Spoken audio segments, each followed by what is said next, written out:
विगत 10 सालों से हेयर कटिंग एसोसिएशन हमारी श्रमिक कार्ड के लिए प्रयास कर रही थी। काफ़ी समय तक हम लोगों ने बहुत प्रयास करे, लेकिन इस प्रयास में सफलता नहीं मिली।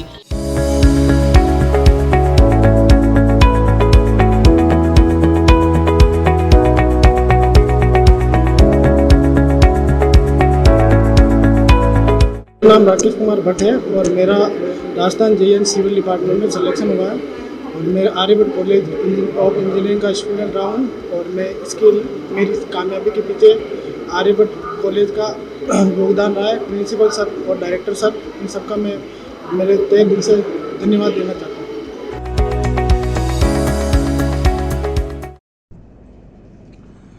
हेयर एंड ब्यूटी एसोसिएशन के अध्यक्ष संजय चौहान का स्वागत अभिनंदन।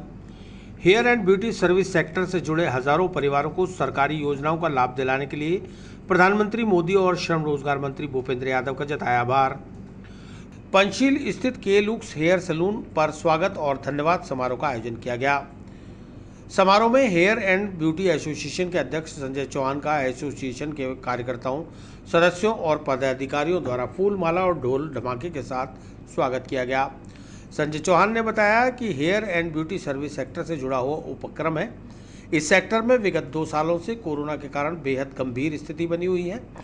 लगातार कई महीनों तक लॉकडाउन के चलते बंद रहने के कारण हेयर सैलून संचालकों पर दुकान का किराया, बिजली का बिल, बैंकों की किस्त और घर खर्च के कारण लाखों रुपए का कर्जा हो गया। लगभग सभी सैलून संचालकों के ऊपर आर्थिक संकट गहरा गया है।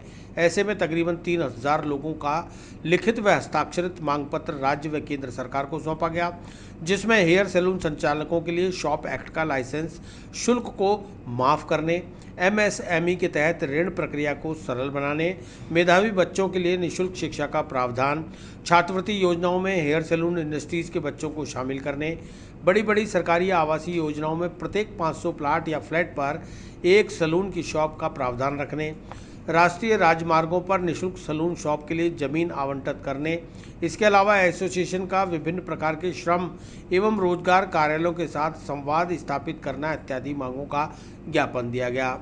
संजय चौहान ने प्रधानमंत्री नरेंद्र मोदी और श्रम रोजगार मंत्री भूपेंद्र यादव का हृदय से आभार व्यक्त करते हुए कहा कि श्रमिक डायरी बन जाने से व अन्य सरकारी योजनाओं का लाभ मिलने से इस व्यवसाय से जुड़े परिवारों को भी संबल मिलेगा। विगत 10 सालों से हेयर कटिंग एसोसिएशन हमारी श्रमिक कार्ड के लिए प्रयास कर रही थी। काफ़ी समय तक हम लोगों ने बहुत प्रयास करे, लेकिन इस प्रयास में सफलता नहीं मिली। लेकिन विगत 2 सालों से जब हमारे हेयर इंडस्ट्रीज़ की बहुत बुरी हालत हो गई कोरोना के कारण, हम घर पे बैठने को मजबूर हो गए, तो हमारी यूनियन ने एकता को स्थापित करते हुए माननीय प्रधानमंत्री नरेंद्र मोदी जी को 2 लाख ईमेल्स एवं ट्वीट करें, ताकि इसके द्वारा हम लोगों ने उनको हमारी पीड़ा बताई। इस पीड़ा पर उन्होंने विचार करते हुए गत दिनों एक हमें आउटलाइन दी गई कि आने वाले समय में हेयर एंड कटिंग के जो एसोसिएशन है और उसके जो कर्मी हैं, उनको हम श्रमिक कार्ड के दायरे में लाएंगे। श्रमिक कार्ड के आने से ये जो हमारा हेयर एंड कटिंग का और ब्यूटी का जो सेक्टर है, इसमें एक नई लहर दौड़ी है, क्योंकि इसके द्वारा बच्चों की शिक्षा, हमारे औजार वगैरह खरीदने के लिए ऋण, इसके अलावा मकान बनाने के लिए ऋण, इसके अलावा सामाजिक सुरक्षा और विभिन्न प्रकार की योजनाओं का जो लाभ मिलना था, तो जिस प्रकार से हमारा जो तबका बहुत ही दबा हुआ और निर्धन था, उसमें एक नए प्रकार की जान आ गई है। इस निर्णय से पूरे इंडस्ट्रीज, आज हम ये कह सकते हैं पूरे भारतवर्ष में 5 करोड़ लोग प्रत्यक्ष अप्रत्यक्ष रूप से हेयर एंड ब्यूटी इंडस्ट्री से जुड़े हुए हैं। और जो हमारा मुख्य संगठन है सेव सैलून इंडिया करके, उसके सभी लोगों ने इसके ऊपर बहुत हर्ष व्यक्त करा है, बहुत बहुत धन्यवाद ज्ञापित करा है। मैं माननीय प्रधानमंत्री नरेंद्र मोदी जी को एक बार पुनः धन्यवाद ज्ञापित करना चाहता हूं, और माननीय भूपेंद्र यादव जी जो श्रम और रोजगार मंत्री हैं कैबिनेट के, उन्होंने व्यक्तिगत रूप से हमसे मुलाकात करके हमारी जो समस्याएं उनके ऊपर मंथन करा।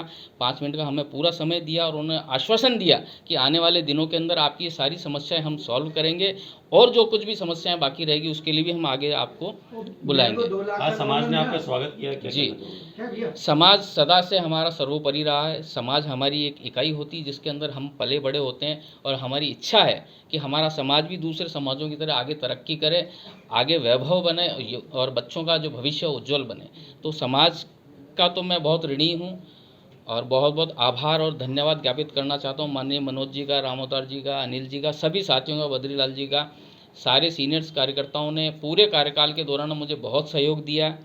कई समय वक्त ऐसे भी आए हैं जब मैं डीमोरलाइज हो गया था, लेकिन आप सब लोगों ने मेरे को हिम्मत बंधाई है, क्योंकि ये समय ऐसा था कि जब हम मीटिंग नहीं कर सकते थे, कोरोना काल में बंदिशें थी। फिर भी इन लोगों ने मुझे बहुत सहयोग दिया है। पूरे समाज का बहुत बहुत आभार और धन्यवाद। कार्यक्रम में वार्ड क्षेत्र से पार्षद अतीश माथुर, वार्ड 80 से पार्षद धर्मेंद्र चौहान पंचम और निवर्तमान पार्षद प्रकाश मेहरा के साथ क्षेत्र के गणमान्य लोगों ने ढोल ढमाकों के बीच फूल मालाओं की वर्षा कर संजय चौहान का अभिनंदन किया।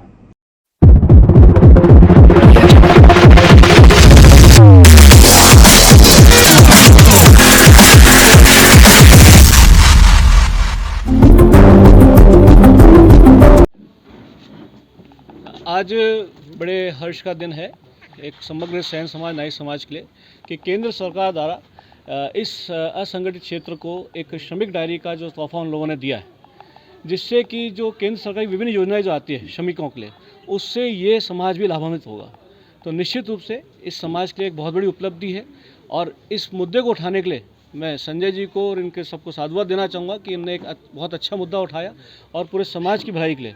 ऐसा नहीं है कि सिर्फ नाइयों के लिए है, जो भी इस व्यवसाय को करता है उन सब के लिए ये चीज़ लागू होगी और उन सब की आने वाले समय के अंदर श्रमिक डायरी बनेगी और उनको विभिन्न योजनाओं के जो श्रमिकों के लाभ होते हैं वो उनको मिलेंगे। अब आप भी वार्ड के अंदर किस तरह के कैंप लगाओगे? निश्चित रूप से जैसा कि मेरा इनसे बात हुई है, आने वाले समय के अंदर हम सर्वे इनके पास है निश्चित रूप से और उसका एक प्रयास करेंगे कि एक कैंप लगाएं जिसमें कि सबकी श्रमिक डायरियाँ बन सकें और उनको आने वाले समय के अंदर जो लाभ होते हैं सरकार के द्वारा वो मिल सकें। आज माननीय प्रधानमंत्री जी मोदी के द्वारा एक बहुत ही बढ़िया जो मतलब डायरी इन्होंने दी है सैन समाज पर, एक बहुत बड़ी उपलब्धि हुई है। उसके लिए जो इन्होंने मजदूर डायरी बनी है, मजदूर डायरी के अंदर मेन से हमारे अजमेर से संजय भैया जी का बहुत सहयोग रहा और हमारे जो भूपेंद्र जी के पीए साहब हैं उन्होंने अभी पूरी इन्होंने अवगत करवाया, उस हिसाब से पूरा ये मजदूर डायरी मिली है। मजदूर डायरी से क्या क्या बेनिफिट होते हैं आप सबको मालूम है।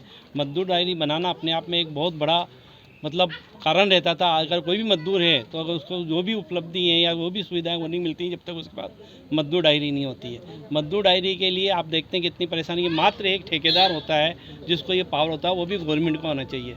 जबकि सेन समाज कितना पिछड़ा वर्ग है, हर आदमी कैसे अपना जीवन यापन करता है उसकी इनकी पूरी जानकारी सभी को है।